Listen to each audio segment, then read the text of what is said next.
तपश्चर्या द्वारा दिव्य सामर्थ्यों का उन्नयन। आसुरी प्रवृत्तियों की जब प्रबलता हो जाती है, धर्म का पलड़ा हल्का बढ़ जाता है, तो संसार में कष्ट बहुत बढ़ जाते हैं। मनुष्य ही नहीं, अन्य प्राणी भी दुख पाने लगते हैं। इस विपन्न अवस्था को दूर करने के लिए दैवी शक्तियों का जो प्रादुर्भाव होता है उसे अवतार कहते हैं। अवतार के कार्य प्रत्यक्ष दिखते हैं, पर इससे पूर्व उस अवतरण के लिए कोई महान धर्मानुष्ठान नियोजित होते हैं और उन आध्यात्मिक उपचारों के फलस्वरूप ही अवतारों का प्रत्यक्ष कार्य दृष्टिगोचर होना संभव हो पाता है। संसार के पाप ताप हरने के लिए स्वर्गलोक से उतरकर गंगा जी पृथ्वी पर आईं। शिवजी ने उन्हें अपनी जटाओं में धारण किया। यह प्रत्यक्ष प्रक्रिया लोक विदित है, पर इस गंगा अवतरण के पीछे भगीरथ की तपस्या ही प्रधान है। यदि भगीरथ तप करने खड़े न होते तो गंगा अवतरण का होना तथा उसके द्वारा भूतल के समस्त प्राणियों को सुख पहुंचाना संभव न हुआ होता। दुर्गा का अवतार तथा अनेक द्वारा असुरों के संहार की कथा पुराणों में विस्तार पूर्वक कही गई है, पर उसका श्रेय देवताओं की थोड़ी थोड़ी तपस्या का एक स्थान पर एकीकरण ही है। यदि देवताओं ने वह तप और त्याग न किया होता तो दुर्गा कहाँ से आती। भगवान राम के द्वारा असुरों का शमन हुआ, यह ठीक है, पर राम राज्य के पीछे स्वयंभू मनु और शत्रुपा रानी का तप, दशरथ का पुत्रेष्टि यज्ञ ही प्रधान है। सीता जन्म के संबंध में कथा है कि ऋषियों ने अपना थोड़ा थोड़ा रक्त एक घड़े में जमा करके भूमि में गाड़ा और वह रक्त ही कालांतर में परिपक्व होकर सीता के रूप में जनक को हल जोतते समय प्राप्त हुआ। ऋषियों का रक्त ही सीता बनकर असुरों के विध्वंस का हेतु बना। इंद्र ने वज्र जैसा अचूक अस्त्र बनाया और उस वज्र से असुरों का संहार आसानी से कर लिया, पर वह वज्र था क्या? तपस्वी दधीचि की हड्डियां ही रूपांतरण से वज्र बना था। तप का समावेश हुए बिना संसार की कोई भी धातु या वस्तु इतनी शक्तिवान नहीं होती जितने इंद्र वज्र बना सका होता। व्यवस्था से ही इंद्र को ऋषि की हड्डियां मांगनी पड़ी।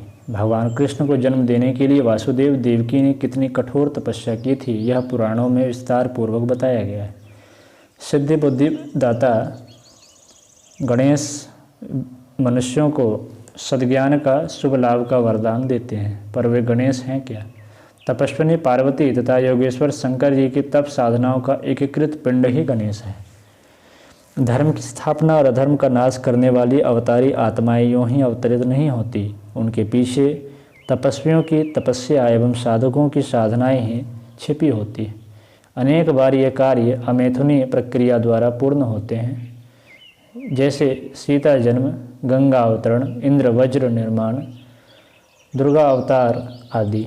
कई बार ऐसी आत्माओं को जन्म देने के लिए माता या पिता का तप साधारण मानवीय प्रक्रिया द्वारा नर्तन में जन्म धारण करता है। भगवान राम और कृष्ण का जन्म उनके माता पिता की तपस्याओं का ही सत्परिणाम है। इस प्रकार के असंख्य उदाहरण इतिहास में पुराणों में उपलब्ध हैं कि साधुता के परित्राण और दुष्कृतों के विनाश के लिए जन्म लेने वाले महापुरुषों या महान आंदोलनों के पीछे किन्हीं तपस्वी आत्माओं की तप साधना ही काम करती है। भारत को स्वाधीनता दिलाने वाला स्वाधीनता आंदोलन महात्मा गांधी जी की तपस्या का प्रतीक है। विश्व में अहिंसा की महत्ता की ध्वजा फहराने वाला महान आंदोलन भगवान बुद्ध के तप का मूर्त रूप कहा जा सकता है।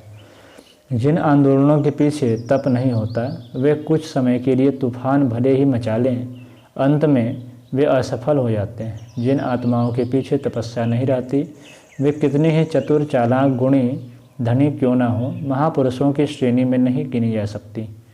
वे मनुष्य जिनने मानव जाति को ऊंचा उठाया है, संसार की अशांति को दूर करके शांति की स्थापना की है, अपना नाम अमर किया है, युग प्रवाह को मोड़ा है, वे तप शक्ति से संपन्न रहे हैं। यूँ मनुष्य कई दृष्टियों से पशुओं से भी गया बीता है, पर वह अपने आत्मबल के आधार पर महामानव, ऋषि, देवता, अवतार एवं भगवान भी बन सकता है। मानव प्राणी की छिपी हुई महानता को प्रकट करने और उसके द्वारा अलौकिक कार्य करा लेने की क्षमता तप में ही है। प्राचीन काल में जब संतान की उपयोगिता को लोग समझते थे, तब पति पत्नी दोनों ही तपस्या में लगते थे। जिसे अपने घर में महापुरुष का जन्म अभिष्ट है, उसे तप की प्रतिष्ठापना करनी पड़ेगी। तप शक्ति विहीन नर नारी बच्चे तो पैदा कर सकते हैं, पर उनके द्वारा महापुरुषों का जन्म होना संभव नहीं।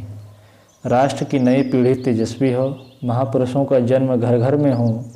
यदि आवश्यक हो तो घर घर में तप साधना के प्रति अभिरुचि उत्पन्न करनी पड़ेगी।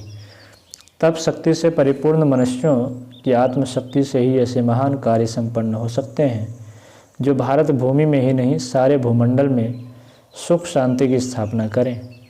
प्रज्ञा पुरस्चरण एवं अश्वमेधिक अनुष्ठान इस युग की महान तप साधनाएं। इतना बड़ा साधनात्मक आयोजन इस युग में अब तक नहीं हुआ, जिस साधना में लगभग 1 करोड़ नैष्ठिक साधक संकल्प पूर्वक संलग्न हो। उस साधना के फलस्वरूप विश्व शांति के लिए उपयुक्त वातावरण का निर्माण होना निश्चित है। इतने अधिक तपस्वियों द्वारा सर्वश्रेष्ठ साधना में संलग्न होना एक ऐतिहासिक घटना है। इस सामूहिक तप की शक्ति किरणें आकाश में उन सूक्ष्म तरंगों को पैदा करेंगी, जिनसे आकर्षित होकर ब्रह्मलोक से दिव्य आत्माएं भूलोक पर आएं और अवतारों की जिम्मेदारी धर्म स्थापना और अधर्म शमन के कार्य को पूरा करें। जब पुष्प खिलते हैं और उनकी सुगंध चारों ओर फैलती है, तो मधुमक्खियाँ तथा भौरें दूर दूर से खींचकर चले आते हैं। इस अनुष्ठान से प्रादुर्भूत तपश्चर्या की दिव्य गंध में अपने मनोवांछित तत्व देखकर दैवी शक्तियों के अवतरित होने की परिस्थितियाँ बनेंगी।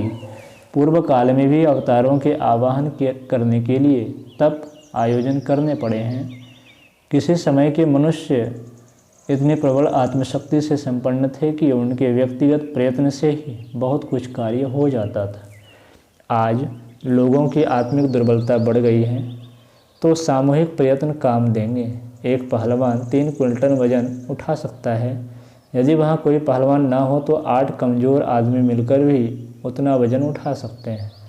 प्राचीन काल में भगीरथ जैसे एक तपस्वी गंगा अवतरण करा सकते थे।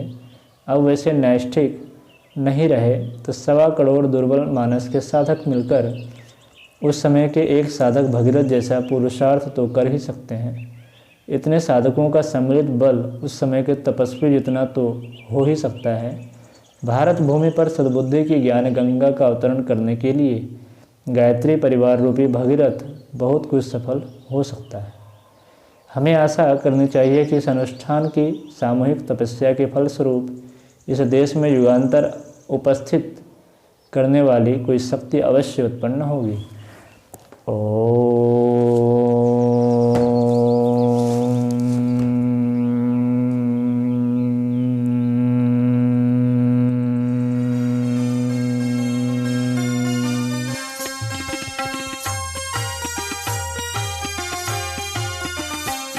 चलो गुरुदेव के सपने सजाने की शपथ ले लें। चलो गुरुदेव के सपने सजाने की